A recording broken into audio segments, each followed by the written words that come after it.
trêu nhau thôi.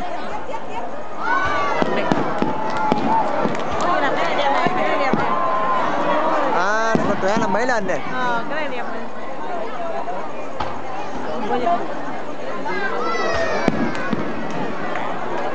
Thấy chưa? 2 lần nổ.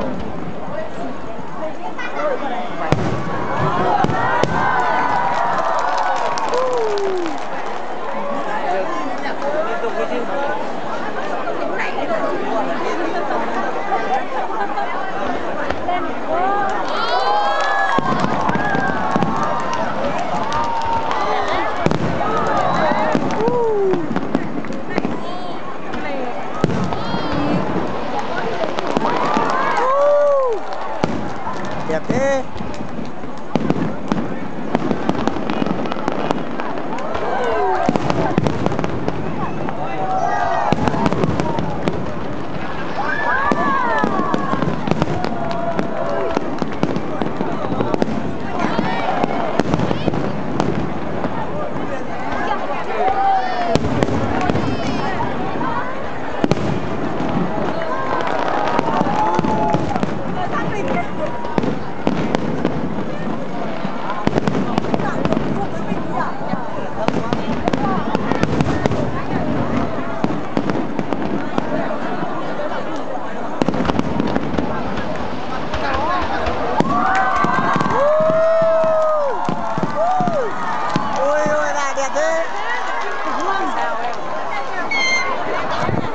Bạn đã thấy chưa?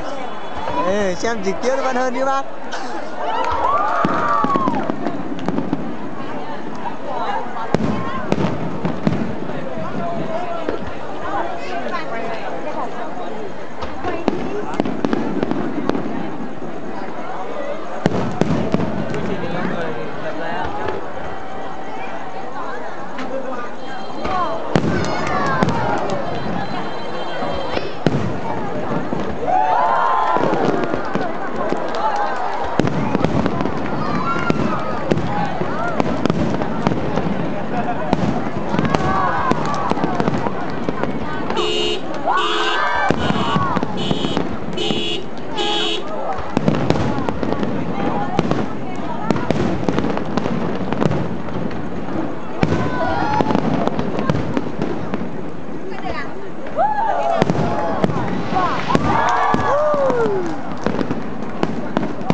Nhìn thêm kìa, lập về ánh sáng kìa.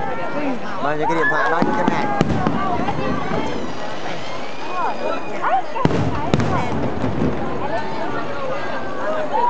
Chụp nó đan vào nhau. Quen mắt rồi. Thứ nhất là cái đoạn mình nãy.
Hết chưa nào?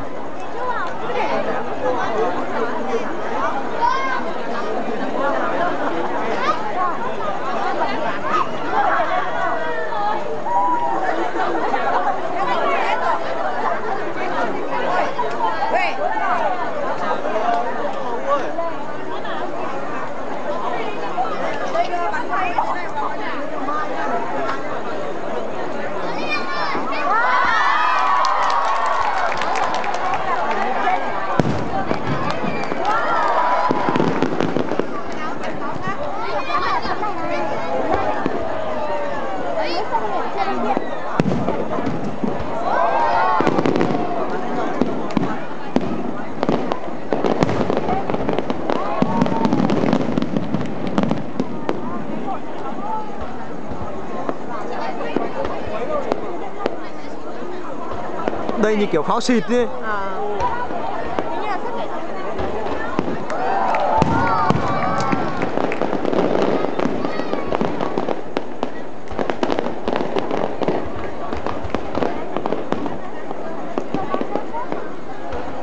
Đúng rồi, như kiểu mấy quả này xịt đúng không ạ?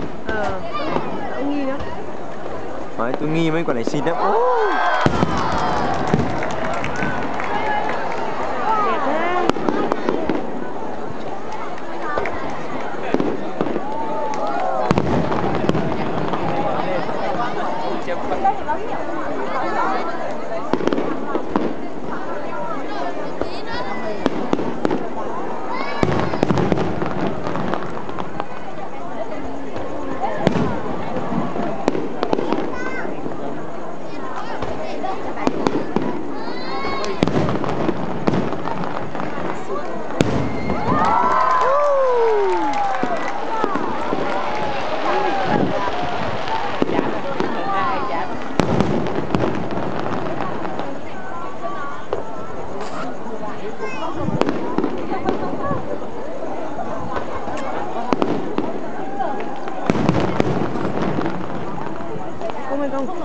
Đèn quá là đánh bắn nó hoang kìa.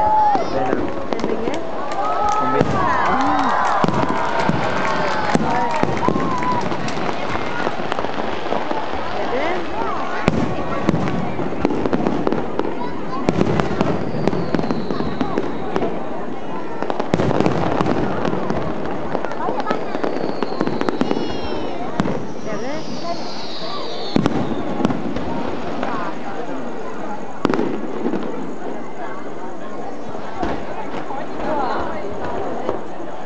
Xịt xịt.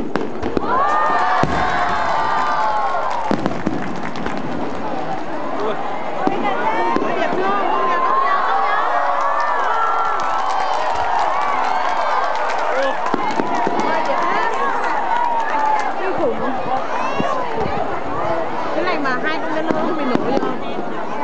Cái 2 container kia nó không nổ có phải đỡ phí không?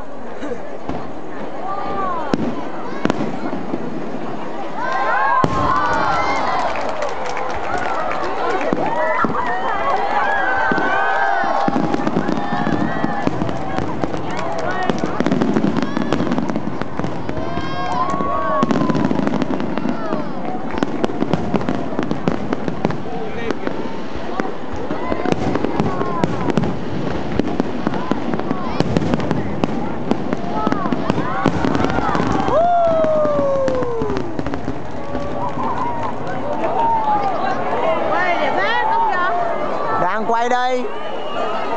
Quay. Lơ lửng kìa, đẹp thật.